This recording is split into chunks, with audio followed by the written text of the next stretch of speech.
अब हमारा new topic start हो रहा है कनकेविटी एंड कन्वेक्सिविटी। इनको हम किस तरह से डिफाइन करेंगे। Let a function f be continuous on a close interval a b and differentiable in open interval a b. हमारा कोई भी फंक्शन अगर डिफरेंशिएबल होता है ना, वो होता है ए बी पे। अगर हम डिफरेंशिएबिलिटी चेक करते हैं ना, तो वो क्या होती है, इन दोनों पॉइंट्स को छोड़ के बाकी सभी पॉइंट्स पे चेक की जाती है। और जो कॉन्टिन्यूअस होता है वो इन दोनों पॉइंट्स को इंक्लूड करके होता है। ठीक है, तो आगे क्या बोला इन्होंने, if tangents at point of the curve is not parallel to y axis, then क्या क्या पॉसिबिलिटीज होंगी। अगर आपका फंक्शन क्या दे रखा है, कॉन्टिन्यूअस दे रखा है क्लोज इंटरवल पे, और डिफरेंशिएबल दे रखा है आपको ओपन इंटरवल पे, और जो उसका टेंजेंट है वो पैरेलल ना हो किसके, वाई एक्सिस के, तो हमारे पास क्या होगा, एफ कनकेव होगा अपवर्ड डायरेक्शन में और कन्वेक्स होगा downward on this interval. If throughout the a b the graph of f lies above the tangent line to f. ठीक है, यहाँ पे क्या बोला, अगर मैं किसी भी कर्व पे कोई टेंजेंट ड्रॉ करती हूँ तो उससे जो ऊपर वाला पार्ट होगा वो तो हमारा क्या होगा, मतलब अगर कर्व कहाँ ऊपर फेस कर रहा है तो वो क्या हो जाएगा आपका कनकेव अपवर्ड। अगर आपका कर्व का फेस डाउन साइड डायरेक्शन में है तो वहां क्या हो जाएगा, कन्वेक्स डाउनवर्ड। और इस केस में आपका क्या हो जाएगा, कन्वेक्स डाउनवर्ड हो जाएगा। ठीक है, तो मैं आपको कर्व के बारे में बता रही थी। मान लो आपका कर्व है इस वे में। ठीक है, अगर मैं इस पॉइंट पे क्या करूँ, कोई भी टेंजेंट ड्रॉ करती हूँ, और मैंने आपको बताया था जो आपका ये क्या होते हैं आपके मिरर्स, हमने साइंस में पढ़े हैं फिजिक्स में, ये आपका कनकेव मिरर होता है और ये आपका क्या होता है, कन्वेक्स मिरर होता है ना। रिफ्लेक्टिंग एरिया इसका तो ये होता है, इसका रिफ्लेक्टिंग एरिया ये होता है। इसके इस साइड इमेज बनती थी, इसके इसी साइड में इमेज बन जाती थी। तो ये तो आपका क्या होगा, कनकेव, और ये क्या होगा आपका कन्वेक्स। ठीक है, अब कनकेव साइड कौन सी होगी, यहाँ पे ये नीचे वाली साइड और यहाँ ऊपर वाली साइड, यानी टेंजेंट के अगर नीचे जा रहा है तो यहाँ क्या होगा, कनकेव डाउनवर्ड।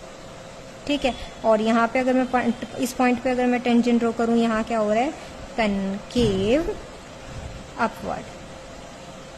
वैल्यूज पे बेस्ड है आपका कर्व अगर आपका ऊपर फेस कर रहा है तो यहाँ पे क्या हो जाएगा, कनकेव अपवर्ड हो जाएगा। अगर आपका नीचे फेस कर रहा है तो कनकेव क्या हो जाएगा, डाउनवर्ड हो जाएगा। इसका अपोजिट क्या होगा, कन्वेक्स। कनकेव अगर डाउनवर्ड है तो कन्वेक्स क्या हो जाएगा आपका, अपवर्ड डायरेक्शन में, और यहाँ क्या था, कनकेव अपवर्ड था, तो यहाँ कन्वेक्स क्या हो जाएगा आपका, डाउनवर्ड डायरेक्शन में। दोनों क्या होंगे, एक दूसरे के वाइस वर्सा में। ठीक है, यही आपकी डेफिनेशंस बता रही हैं। एफ कनकेव अपवर्ड है या कन्वेक्स डाउनवर्ड है, ये किससे पता चलेगा, जब आपका टेंजेंट ड्रॉ किया जाएगा उस पर। ठीक है, सिमिलरली कनकेव डाउनवर्ड है, कन्वेक्स अपवर्ड है throughout the open interval अगर एफ लाई करता है below the tangent of line to f. अब आप यहाँ पे ये जरूरी नहीं है कि यहाँ क्या होगा, जैसे आपका कर्व होगा उसी पे आपकी ये डेफिनेशंस डिपेंड करेंगी। इनके लिए इन्होंने कर्व को किस तरह से डिफाइन कर रखा है, अगर मैं आपको कर्व को डिफाइन करूँ, यहाँ कर्व जा रखा है इस वे में। ठीक है, तो इसके अकॉर्डिंग इनकी क्या हो रही है, डेफिनेशंस चेंज हो रही हैं। अगर अब यहाँ मैं टेंजेंट ड्रॉ करूंगी तो टेंजेंट से ऊपर वाले साइड क्या जा रहा है, कनकेव अपवर्ड, तो ये हो गया ना आपका कनकेव अपवर्ड, और कन्वेक्स क्या हो गया, डाउनवर्ड हो गया। और यहाँ इस कर्व के लिए जब टेंजेंट के नीचे अगर आपका कर्व जा रहा है तो कनकेव डाउनवर्ड जा रहा है और कन्वेक्स अपवर्ड जा रहा है, तो कर्व पे बेस्ड होगा। जिस डायरेक्शन में आपका कर्व मूव कर रहा होगा उसी के अकॉर्डिंग आपकी जो दोनों आपकी डेफिनेशंस होंगी वो वैरी करेंगे। ठीक है, आगे बता रहे कि कंडीशंस फॉर कनकेविटी और कन्वेक्सिविटी। अब हमारा क्या होगा, कोई भी कर्व की इक्वेशन गिवन होगी, उसमें क्या करेंगे हम, उसका सेकंड डेरिवेटिव फाइंड आउट करेंगे। अगर सेकंड डेरिवेटिव ग्रेटर देन 0 आ रहा है तो हमारा क्या होगा, कनकेव अपवर्ड। अगर हमारा सेकंड डेरिवेटिव लेस देन 0 आ रहा है तो कनकेव डाउनवर्ड। ग्रेटर देन है तो कनकेव अपवर्ड, और लेस देन है तो कनकेव डाउनवर्ड। और कन्वेक्स के लिए बिल्कुल अपोजिट होगा। यहाँ कनकेव अपवर्ड आ रहा है तो कन्वेक्स डाउनवर्ड हो जाएगा, यहाँ कनकेव डाउनवर्ड आ रहा है तो कन्वेक्स अपवर्ड हो जाएगा। तो आप एक ही चीज का ध्यान रखोगे कि कनकेव का मैं ध्यान रख लूँ तो कन्वेक्स का उसका बिल्कुल अपोजिट हो जाएगा। ठीक है, तो डेरिवेटिव्स अगर हमारा डबल डेरिवेटिव ग्रेटर देन 0 आ रहा है तो हमारा क्या हो जाएगा, कनकेव अपवर्ड हो जाएगा, और लेस देन आ रहा है तो कनकेव क्या हो जाएगा, डाउनवर्ड हो जाएगा। लास्ट जो टॉपिक हमने कवर किया था वहां पे हमने किया था पॉइंट ऑफ ऑस्कल इन्फ्लेक्शन। अब हमारा आ रहा है पॉइंट ऑफ इन्फ्लेक्शन। अब पॉइंट ऑफ इन्फ्लेक्शन, ऑस्कल इन्फ्लेक्शन में आपका क्या था कि स्पीसीज में चेंज आ रहा था। नॉर्मल के एक साइड में आपकी मान लो फर्स्ट स्पीसीज थी, दूसरी साइड में आपकी सेकंड स्पीसीज आ रही थी। यहाँ का क्या होगा, पॉइंट ऑफ इन्फ्लेक्शन में एक साइड तो आपका नेचर होगा कनकेव नेचर, दूसरी साइड आपका हो जाएगा कन्वेक्स नेचर। ठीक है, डेफिनेशन आपको बता देगी। A point on a curve at which the curve changes from concavity to convexity और vice versa is called point of inflection. ठीक है, यानी अगर किसी भी पॉइंट के बारे में बात कर रही हूँ, ऐसा पॉइंट जिस पे हमारा जो कर्व का नेचर है कनकेविटी से कन्वेक्सिविटी की ओर जा रहा है, तो उस पॉइंट को हम क्या बोलेंगे, पॉइंट ऑफ इन्फ्लेक्शन। अब किसी भी कर्व को सॉल्व करने के लिए हम पॉइंट ऑफ इन्फ्लेक्शन को कैसे यूज करेंगे। अब हमारा क्या होगा, if a function has a inflection point at any number c, किसी भी इंटरवल में से मैंने कोई भी पॉइंट सी उठा लिया, तो या तो हमारा जो डबल डेरिवेटिव है इक्वल्स टू 0 हो जाए या एग्जिस्ट ही ना करे। ठीक है, ये कंडीशन का कन्वर्स हमारा ट्रूथ नहीं होगा। यानी अगर मैं ऐसे बोल रही हूँ ये दोनों या तो एग्जिस्ट ना करें या 0 के इक्वल हो, तो एफ क्या होगा, इन्फ्लेक्शन पॉइंट होगा। जरूरी नहीं है ऐसा। हमें तो नॉर्मली कर्व सॉल्व कर रहे हैं, कर्व सॉल्व करने का क्या प्रोसीजर रहेगा, क्या वर्किंग रूल होगा। पहले कोई भी जो कर्व गिवन होगा उसका क्या करेंगे, डबल डेरिवेटिव, उसको क्या कर देंगे, 0 से कंपेयर कर देंगे। 0 से कंपेयर करने के बाद वहां पे क्या करेंगे, रूट्स फाइंड आउट करेंगे। रूट्स फाइंड आउट करने के बाद उनका नेचर चेक करेंगे और ये चेक करेंगे कि वहां पॉइंट ऑफ इन्फ्लेक्शन की फॉर्मेशन हो रही है या नहीं हो रही है। ये आपको मैं एक एग्जाम्पल की हेल्प से समझा दूंगी। थ्योरेटिकल तो थोड़ा सा वियर्ड लगेगा, बट जो एग्जाम्पल की हेल्प से होगा वो ज़्यादा प्रैक्टिकल हो जाएगा। अब आपको क्वेश्चन क्या गिवन है, find the range of values of x for which the curve, ये जो कर्व गिवन है 3x raised power 5 minus 40x raised power cube plus 3x minus 20 is concave upward और कनकेव डाउनवर्ड। हमें find out करना है किन किन values के लिए कनकेव अपवर्ड होगा, किस वैल्यू के लिए कनकेव डाउनवर्ड होगा, and also the point of inflection. तो हमारा फर्स्ट क्या रहेगा, जो भी कर्व आपको गिवन होगा उसको कैसे सॉल्व करना स्टार्ट करेंगे। मान लो आपको कर्व की वैल्यू क्या गिवन है, y is equals to 3x raised power 5 minus 40x raised power 3 minus में आपका आ जाएगी प्लस 3x माइनस 20। ठीक है, अब इसका क्या करेंगे, सेकंड डेरिवेटिव तक पहुंचने के लिए फर्स्टली तो हमें फर्स्ट डेरिवेटिव करना होगा, तो dy ओवर dx क्या हो जाएगा, 15x4 minus 20x cube plus में 3। सिमिलरली नेक्स्ट डेरिवेटिव करेंगे, d square y dx square is equals to 60x cube minus में 120 इंटू 3x स्क्वायर। ये आपका 3 ऑलरेडी आगे आ चुका था, सॉरी, यहाँ स्क्वायर रह जाएगा, इनटू में 2, यहाँ क्या होगा 1। ठीक है, ये कांस्टेंट टर्म थी, ये 0 हो जाएगी, तो आपका सेकंड डेरिवेटिव किसके इक्वल आ जाएगा, 60x क्यूब माइनस 240x। ठीक है, अब क्या करेंगे, सेकंड डेरिवेटिव को हमें फर्स्टली केस से कंपेयर करना है 0 से, रूट्स फाइंड आउट करेंगे, तो इसको इक्वल्स टू 0 रख देंगे। 60x क्यूब माइनस में 240x इज इक्वल्स टू 0। यहाँ से x कॉमन ले सकते हैं, इवनली 60 भी कॉमन ले सकते हैं। 60x कॉमन लिया हमने, यहाँ क्या हो जाएगा, x स्क्वायर, यहाँ क्या बचेगा आपका, जस्ट 4 इज इक्वल्स टू 0। यानी यहाँ पे x की क्या क्या वैल्यूज आ जाएंगी, इसको भी ओपन कर लेते हैं। यहाँ क्या बन रहा है, a स्क्वायर माइनस में 20 होल स्क्वायर, b क्या हो जाएगा आपका 2 का होल स्क्वायर हो सकता है ना, जो किसके इक्वल होता है, 4 के इक्वल। यानी a square minus b square का फॉर्मूला होता है आपका x माइनस a और x माइनस b आ जाता है। a की जगह पे आपका x है और b की जगह पे आपका 2 है, तो x माइनस 2 और x प्लस 2। तो x की क्या क्या वैल्यू आ जाएंगी, x इज इक्वल्स टू 0 हो जाएगा, 2 होगा, माइनस 2 होगा। अब हमारे पास जो रूट्स आए हैं ना, उसको हम क्या कर लेंगे, इंटरवल्स में डिवाइड कर लेंगे। इंटरवल्स में कैसे डिवाइड होंगे, 3 इंटरवल्स हैं तो आपके पास, सॉरी 3 पॉइंट्स हैं, तो यहाँ पे आपके पास अराउंड 4 इंटरवल्स हो जाएंगे। कैसे, हमारे इंटरवल स्टार्ट होंगे माइनस इन्फिनिटी से, minus infinity to minus 2, second होगा minus 2 to 0, then 0 to 2, then 2 to infinity. ठीक है, ऐसे ही आपको सभी सॉल्व करने हैं। कोई भी कर्व की इक्वेशन गिवन होगी, उसका first derivative, then second derivative, second derivative को 0 से कंपेयर करेंगे, उसके बाद क्या निकाल देंगे, हमारे रूट्स आ जाएंगे। रूट्स फाइंड आउट करने के बाद क्या करेंगे, इंटरवल्स की फॉर्मेशन।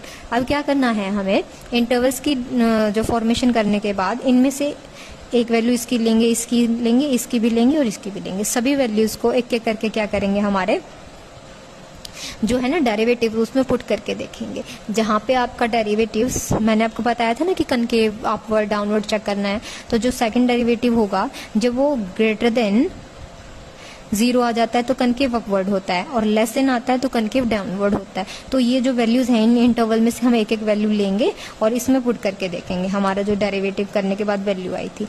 तो अगर हमारा ये जो वैल्यू है पॉजिटिव आ जाती है, ग्रेटर देन 0 आ जाती है, तो यहाँ क्या हो जाएगा, कनकेव अपवर्ड हो जाएगा।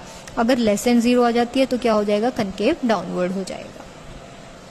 अब हमने फर्स्ट इंटरवल उठाया यहाँ से -∞ to -2, ठीक है। अब इसमें से रैंडमली कोई भी पॉइंट ले लेते हैं। मान लो हमने ले लिया -3, और हमारा क्या था, डेरिवेटिव किसके इक्वल था, d² y/dx² is equals to है आपका 60x³ - 240x, ठीक है। अब इसमें क्या करेंगे, -3 को सब्सटीट्यूट करेंगे। 60 इंटू में 3 रेज टू पावर -3 -240 इंटू में -3। यहाँ क्या होगा, नेगेटिव वैल्यू आएगी, हमें पता है क्यूब में नेगेटिव साइन है तो नेगेटिव बाहर आएगा ही आएगा। यहाँ क्या हो जाएगा, पॉजिटिव वैल्यू हो जाएगी। यहाँ 720, और यहाँ क्या हो जाएगा आपका 60 इंटू में -27 प्लस में 720। इसकी प्रोडक्ट करने के बाद आपके पास क्या आ जाएगा, 162 अराउंड, और आपका क्या था 0।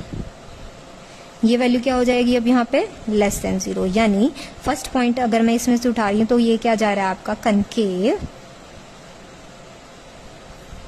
डाउनवर्ड, ठीक है, अंडरस्टूड। नेक्स्ट क्या होगा, सिमिलरली नेक्स्ट इंटरवल में से लेंगे। नेक्स्ट इंटरवल क्या था, -2 to 0। यहाँ पे मान लो हमने पॉइंट अज्यूम कर लिया, -1 पुट करके देख लेते हैं। -1 इसी में सेम पुट करेंगे, 60 -1 क्यूब -240 -1। अब यहाँ क्या होगा, -60, यहाँ क्या हो जाएगा 240 ऐड, पॉजिटिव होगा तो ये क्या हो जाएगी आपकी ग्रेटर देन, यहाँ क्या हो गया, कनकेव अपवर्ड।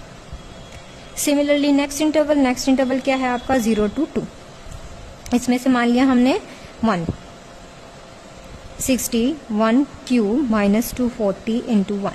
यहाँ क्या रहेगा आपका वैल्यू लेस देन 0, तो ये क्या हो जाएगा, कनकेव डाउनवर्ड, ठीक है। और नेक्स्ट जो हमारा इंटरवल लास्ट इंटरवल बचता है वो था हमारा 2 to ∞। 2 to ∞ को हम कैसे राइट कर सकते हैं, हमारा सॉरी इसमें से कोई भी पॉइंट उठाओ रैंडमली, हमारा मान लो 3 हो गया तो 60 इंटू 3 क्यूब -240 इंटू 3। यहाँ क्या हो जाएगा, सिमिलरली 60 इंटू 27 माइनस में 720। यहाँ क्या होगा आपका, दिस माइनस में दिस, ये क्या होगा, ग्रेटर देन, तो यहाँ क्या आ जाएगा, कनकेव अपवर्ड। अब हमारा क्या होता है, पॉइंट ऑफ इन्फ्लेक्शन हमारा कब फॉर्म होता है, जब हम मान लो जो कंटिन्यूअस हमारे इंटरवल्स आ रहे हैं उनमें से हमने एक एक वैल्यू क्या करी, सब्स्टिट्यूट की। यहाँ क्या आया, कनकेव डाउनवर्ड, यहाँ क्या आया, कनकेव अपवर्ड, यहाँ क्या आया फिर से डाउनवर्ड, यहाँ क्या आया, अपवर्ड। तो अगर आपका नेचर क्या हो रहा है, चेंज हो रहा है, अपवर्ड हो रहा है, नेक्स्ट टाइम डाउनवर्ड हो रहा था, अपवर्ड हो गया, फिर से डाउनवर्ड हो गया, अपवर्ड हो गया। अगर आपका ये चेंज हो रहा है ना सीक्वेंस, तो आपका यहाँ पे क्या होगी, पॉइंट ऑफ इन्फ्लेक्शन की फॉर्मेशन होगी। यानी इस पॉइंट पे भी आपको इन्फ्लेक्शन पॉइंट मिल जाएगा, इस इंटरवल के लिए भी, इस इंटरवल के लिए भी मिल जाएगा, इसके लिए भी मिल जाएगा, इसके लिए भी मिल जाएगा। यानी आपका हमारा यहाँ पे मेनली क्या पॉइंट था, -2 पे भी हमारा पॉइंट ऑफ इन्फ्लेक्शन होगा। यहाँ पे इन दोनों इंटरवल्स में आपका क्या था, 0 था, और यहाँ पे आपका था 2। यानी इन तीनों ही पॉइंट्स पे हमें क्या मिल जाएंगे, पॉइंट ऑफ इन्फ्लेक्शन। किस पे बेस्ड होता है, जब हमारा नेचर अगर वेरी कर रहा है कॉन्टिन्यूअसली, मीन्स अल्टर वे में आ रहा है, यहाँ डाउनवर्ड था, यहाँ अपवर्ड हो गया, यहाँ फिर से डाउनवर्ड, यहाँ अपवर्ड, यानी ये जो सीक्वेंस है ये क्या हो रही है, अल्टर हो रही है कॉन्टिन्यूअसली, तो हमारे पॉइंट ऑफ इन्फ्लेक्शन की फॉर्मेशन होगी। जिस पॉइंट की हम जो हमारे रूट्स आए थे, यानी -2 पे भी होगा, 0 के लिए भी होगा और 2 के लिए भी होगा। अब क्या करेंगे, हमारी वैल्यूज चेक करनी है। वैल्यूज कब चेक कर, या आपके पास एक तो ये होता है मेथड पॉइंट ऑफ इन्फ्लेक्शन की फॉर्मेशन चेक करने का, और आपके पास एक सिंगल मेथड और होता है। दूसरे मेथड में क्या रहेगा हमारा, हमें क्या करना होगा, थर्ड डेरिवेटिव। थर्ड डेरिवेटिव क्या हो जाएगा आपका, हमारा सेकंड डेरिवेटिव तक क्या आ रहा था, 60x³ 240x। थर्ड डेरिवेटिव क्या हो जाएगा, 180x² माइनस में 240। x की वैल्यूज क्या क्या थी, -2, 0 एंड 2। ये वैल्यूज क्या करेंगे, हम सब्स्टिट्यूट करके देखेंगे। अगर हमारा ये जो है नॉट इक्वल्स टू 0 आ जाता है तो पॉइंट्स क्या करेंगे, पॉइंट ऑफ इन्फ्लेक्शन की फॉर्मेशन करेंगे, अदरवाइज ऐसा नहीं होगा। ठीक है, अब यहाँ पुट करके देखते हैं, -2 इसमें सब्स्टिट्यूट करते हैं। यहाँ क्या हो जाएगा, 180 इंटू में 4 माइनस 240। ये क्या हो जाएगा, ये बड़ा ही होगा ऑब्वियसली 240 से, तो क्योंकि 180 की प्रोडक्ट किससे की जा रही है, 4 से की जा रही है। यहाँ क्या हो जाएगा आपका 2 3 720 240, ये क्या हो जाएगा नॉट इक्वल्स टू 0, यानी -2 भी हमारा क्या बनेगा, पॉइंट ऑफ इन्फ्लेक्शन।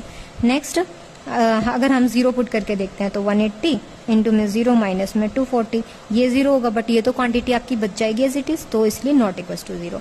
सिमिलरली आपका 0 भी पॉइंट ऑफ इन्फ्लेक्शन की फॉर्मेशन कर रहा है। नेक्स्ट 2 को अगर मैं यहाँ पे सब्सटीट्यूट करती हूँ, जैसे -2 किया था वैसे 2 हो जाएगा 4 माइनस 240, यहाँ आ गया था 720 माइनस में 240, ये भी आपका क्या हो जाएगा नॉट इक्वल्स टू 0। तीनों ही केस में हमारे पास नॉट इक्वल्स टू 0 आ गए, यानी -2 0 और 2 तीनों ही हमारे क्या हो जाएंगे, पॉइंट ऑफ इन्फ्लेक्शन। ठीक है, एक बार ओवरव्यू करवा देती हूँ मैं आपको क्वेश्चन का, हमने क्या क्या किया। कोई भी कर्व गिवन है उसके लिए हमें क्या करना होगा, पहले कर्व को ये चेक क्या करना होगा, फर्स्ट डेरिवेटिव। सिमिलरली फिर हमें क्या करना होगा, सेकंड डेरिवेटिव। क्या करना है, सेकंड डेरिवेटिव को इक्वेट कर देंगे 0 से, वहां से रूट्स फाइंड आउट करेंगे।